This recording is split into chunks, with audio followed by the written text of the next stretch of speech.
नमस्कार, मैं मनीष स्वागत करता हूं आपको अपने इस यूट्यूब चैनल पे। दोस्तों, हम लोग CBT 2 के लिए चुनिंदा प्रश्न पढ़ रहे हैं NTPC CBT 2 के लिए।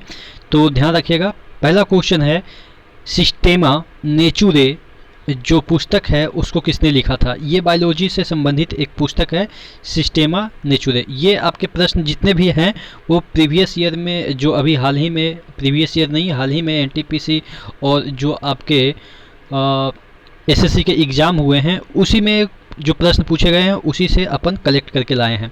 तो देखिए, सिस्टेमा नेचुरे ये जो पुस्तक है उसको किसने लिखा था?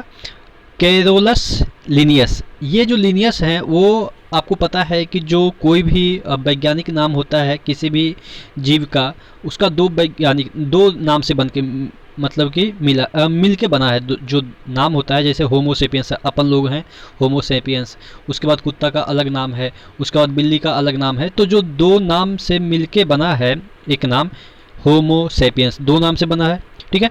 तो ये लिनियस की देन है।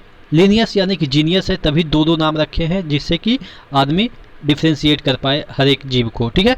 तो यानी जीनियस है। तो सिस्टमेटिक तरीके से सभी चीज़ों को नाम दिए हैं। तो सिस्टमेटिक तरीके से कौन दिए हैं नाम? लिनियस। तो ये जो सिस्टेमा जो नेचुरा है वो भी आपके लिनियस ने लिखा। इस तरीके से याद कर सकते हैं, कोई भी जीव का सिस्टमेटिक नाम किसने दिया है? लिनियस ने, ठीक है। अगला क्वेश्चन की ओर बढ़ते हैं। पारिस्थितिकी संक्रमण की संकल्पना पहली बार किसने दिया था या पहली बार किसने प्रतिपादित किया था? तो ये जो इकोसिस्टम ट्रांजिशन होता है वो पहले समझ लेते हैं। पारिस्थितिकी संक्रमण क्या होता है? जैसे ये समुद्र है और ये इधर जंगल है, ठीक है, ये जंगल है। तो समुद्र की पानी यहाँ जंगलों तक पहुँच जाती है लहरों के कारण। तो ये वाला जो ट्रांजिशन एरिया बनेगा, इसमें समुद्र भी आ रहा है और जंगल भी आ रहा है। तो ये वाला जो एरिया बनेगा उसी को कहते हैं ट्रांजिशन इकोसिस्टम। ये आपका वाटर का इकोसिस्टम हो गया और ये आपका जो फॉरेस्ट है उसका इकोसिस्टम हो गया। लेकिन जहाँ पे दोनों मिलते हैं, दोनों या तीन प्रकार के, मतलब कि बहुत सारे तरीके के भी इकोसिस्टम मिल सकते हैं। तो ये जो एक दूसरे से मिलते हैं जिस एरिया में, उसी को कहते हैं क्या? ट्रांजिशन इकोसिस्टम, ठीक है। दो या दो से अधिक इकोसिस्टम एक दूसरे को ओवरलैप करते हैं। तो इसका कंसेप्ट सबसे पहले किसने दिया था?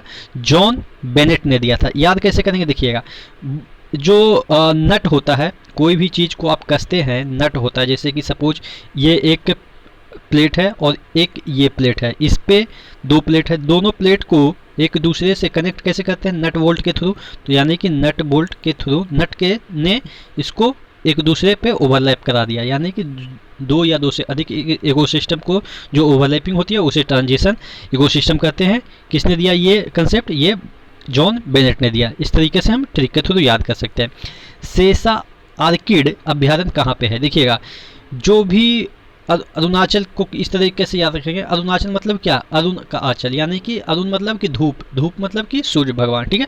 तो यानी कि जब सूर्य भगवान की तेज रोशनी आएगी अरुणाचल में तो बहुत सारी चीज़ जल जाएंगे, कुछ ही शेष बच पाएगा। यानी कि सेसा जो आर्किड अभ्यारण्य है वो अरुणाचल में है। इस तरीके से इसको याद कर सकते हैं। देखिए, मैं आपको याद करने का तरीका बता रहा हूँ, आप अपने तरीके से भी याद रख सकते हैं। क्योंकि देखिए, सिंपली याद रखेंगे कि सेसा आर्किड अभ्यारण्य कहाँ पे है तो भूल जाएंगे, और इस तरीके से स्टोरी बना बना के याद करेंगे तो याद रहेगा। भात भूत परियोजना किस राज्य में है? देखिएगा, भूत कब आती है? रात को आती है, यानी कि गुजरात में, ठीक है। इस तरीके से जब भूत आती है तो भागते हैं रात को, ठीक है। इस तरीके से याद रखेंगे। चमगादड़ किस तरह की ध्वनि निकालती है? देखिएगा, एक होता है श्रव्य, एक होता है अपश्रव्य और एक होता है पैराश्रव्य। अपश्रव्य यानी कि 20 हर्ट्ज से कम, और श्रव्य यानी कि 20 से 20,000 हर्ट्ज तक, और पैराश्रव्य यानी कि 20,000 से अधिक जो हर्ट्ज का फ्रीक्वेंसी होती है उसे कहते हैं पैराश्रव्य ध्वनिक या अल्ट्रासोनिक तरंग कहते हैं, ठीक है। तो ये जो चमगादड़ होता है वो 20,000 से ऊपर, यानी कि जो मनुष्य सुन सकता है उससे ज़्यादा, ठीक है, कम नहीं, उससे ज़्यादा। तो ध्यान रखिएगा, क्योंकि ये वाला जो क्वेश्चन है वो ALP में आए हुए थे। अगला क्वेश्चन है, दिए गए एक तापमान पे ध्वनि की गति सबसे ज़्यादा होती है। देखिएगा, स्टील भी दिया हुआ, एल्युमिनियम भी दिया हुआ, निकल भी दिया हुआ, आयरन भी दिया हुआ, काफ़ी कन्फ्यूजन है। और ये चारों ऑप्शन आपके ALP में दिए गए थे। तो किस में होगा? स्टील आपको लग रहा होगा, लेकिन नहीं, एल्युमिनियम में सबसे ज़्यादा ध्वनि की गति होती है, ठीक है। ध्वनि की गति इन सभी की अपेक्षा एल्युमिनियम में ज़्यादा होती है। इसलिए तो एल्युमिनियम का आप देखेंगे कि वायर वगैरह भी बनता है, ठीक है।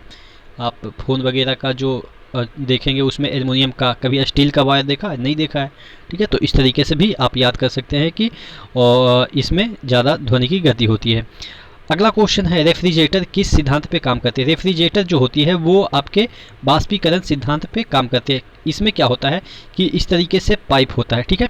यहाँ से वाटर जाता है, जो ठंडा वाटर होता है, और यहाँ पे जो सराउंडिंग में हीट होती है वो इस पाइप के संपर्क में आती है। तो ये वाला जो वाटर है वो वाष्प में कन्वर्ट हो जाती है, फिर इधर चल जाती है तो वाष्प में कन्वर्ट हो गई, यानी कि बाष्पीकरण। वाष्प में कैसे कन्वर्ट हो जाएगी? ये वाला जो हीट है उसको खींच लेगा, ठीक है, जिससे ठंडा हो जाएगा सराउंडिंग वाले, ठीक है। तो इस तरीके से ये बाष्पीकरण पे वर्क करती है। ये जो आपका सिद्धांत है बाष्पीकरण, उसी पे ये रेफ्रिजरेटर काम करती है।